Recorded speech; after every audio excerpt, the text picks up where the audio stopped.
So picture this. COVID, do you remember those daily walks? The one walk that you were allowed. And my son was sort of 2.5, 3, running full pelt down every single road, roaring. Because he wasn't a 2-year-old on a walk. He was a dinosaur. Completely, unself-consciously, joyfully a dinosaur. And my husband and I were just laughing because what else do you do? It was absolutely hilarious and it was absolutely him. Now, to other people passing on that pavement, I imagine it may have looked a bit strange. Small child, arms out, full commitment to roaring to the world and at them, by the way. But to us, it made complete sense. For his 2nd birthday, we'd given him a book, one of those Usborne lift the flat books, all about dinosaurs, and really specific, really obscure dinosaurs, the kind that you wouldn't be able to name outside of the Jurassic Park remit. He was able to name the most obscure. Not because we drilled him, not because we made it into lessons, but because he loved it. We'd spend hours just reading that book together over and over again, and he was just absorbing it, all of it, like it was the most natural thing in the world, because to him it was. And that is my son. And this episode is about what happens when a brain like his meets the world that keeps trying to decide what to do with it. I want to be completely honest about something first because I really think that this is important. His persistence, this absolute, total, beautiful commitment to the things that he loves, I do not see it as a problem and never have really. But I do see what it costs him sometimes, because when you become that engrossed in something, when you have a special interest that takes hold of you, the way it takes hold of him, it can separate you from the people around you. Other children may move on, they get bored, they want to do something different. And he's still there, still in it, still going deeper. There's still more to learn, more to unwrap.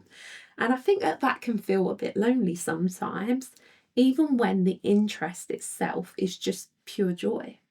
And it's one of those things that I think about a lot, how to protect the joy in those interests without letting isolation creep in around the edges.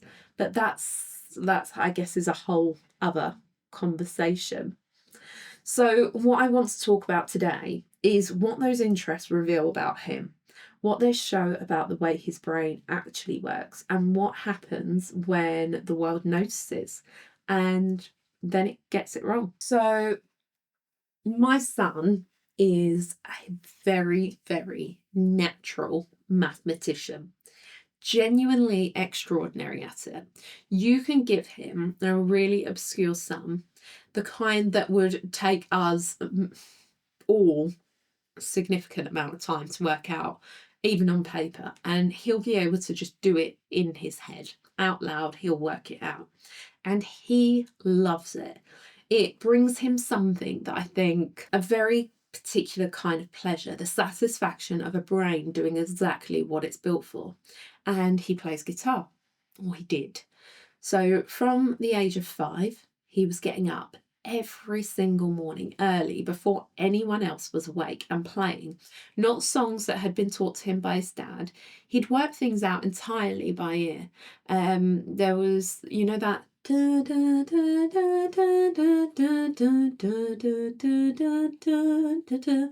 no one had ever shown it. We just woke up one morning with this song just surrounding us.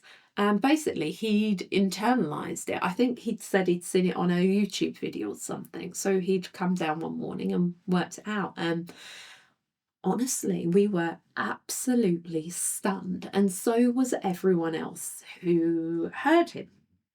And that's, I guess, where it started to get a bit more complicated. He started to get the title genius, prodigy, musical genius, and mathematical genius. And I understand why people say it. No one is saying that to be negative at all. Everyone is saying it kindly because they're amazed at what he can do. But what these words can do and have done without anyone intending it is actually build a cage. Because when you're telling a child that they are a genius, you're not just describing them, you're setting a standard, and now they have to maintain it. You're telling them that this thing that they love, this thing that's just naturally, part of how they move through the world, is actually a performance, and performances can fail. He sat his grade exams on guitar. He did grade 1, 2, 3, and 4, I think it was. And he got distinctions as well in some of those grades. And I want that to sit with you, because this is like started learning guitar at 5. By age 7, he's already at grade 4. He's at 8, nearly 9 now, and can comfortably do grade 5. But by any measure, that is an outrageous achievement in my mind. My husband is actually a guitar teacher, and, other children, if they get to grade 4 by the time they're 16, that's considered, for the performance part, an A star at GCSE, although they've changed GCSE rankings now since me, but I don't know. But anyway, after that, he stopped playing.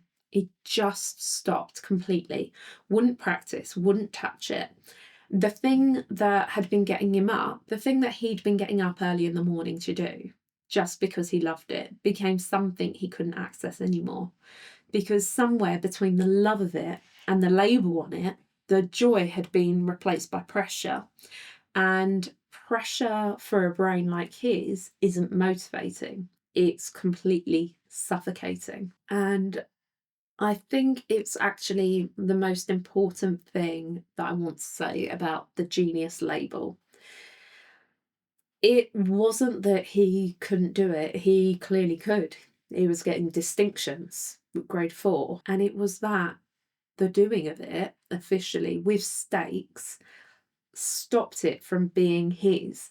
And once it stopped being his, he couldn't reach it anymore. He couldn't access it anymore. And I thought about that a lot, actually, because I'm pretty certain that I have absolutely fed into that as well. So here's what we do now. And I'm telling you this because I think it's probably one of the most useful things that you're going to get out of this episode.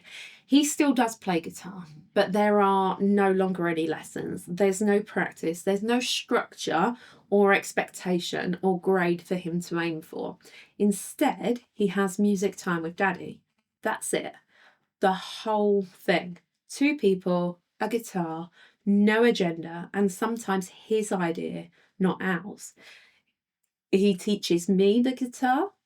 He's teaching me, and I am still on a first book, and it's all on his terms in his times, because he wants to do it, not because anyone is telling him or asking him to. We're just trying to now keep that love alive, keep the door open, keep the thing that is genuine and beautiful from becoming something that belongs to other people's expectations, because that's the thing about a genius, isn't it?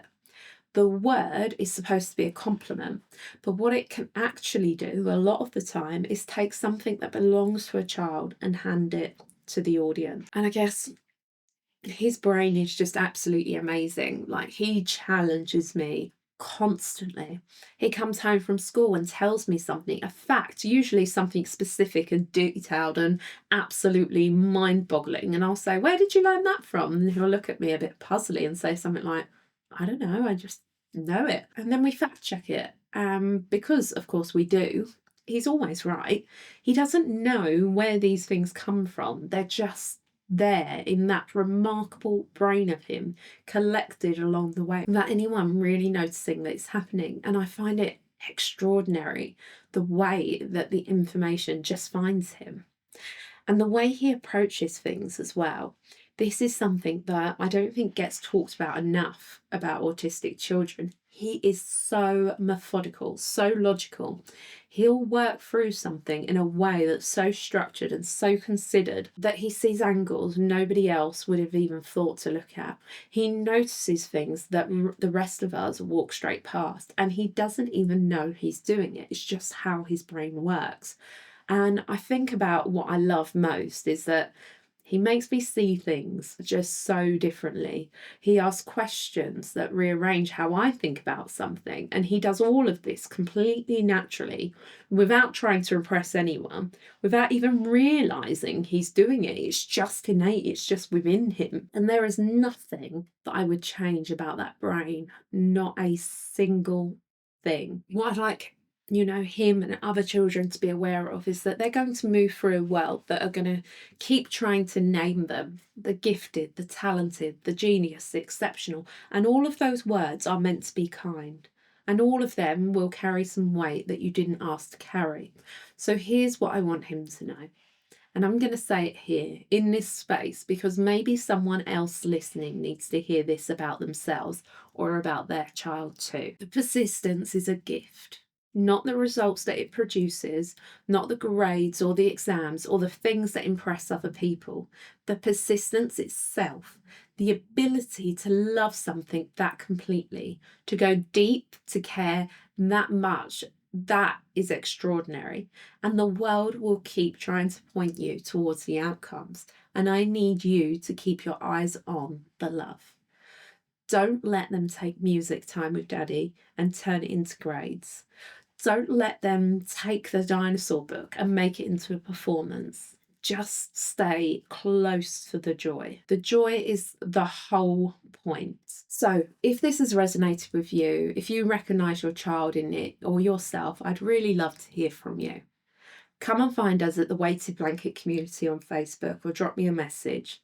You don't have to have anything figured out. Just come as you are.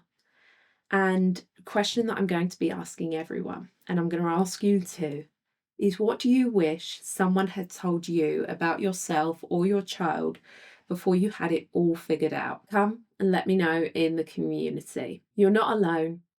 I'll see you in the next one.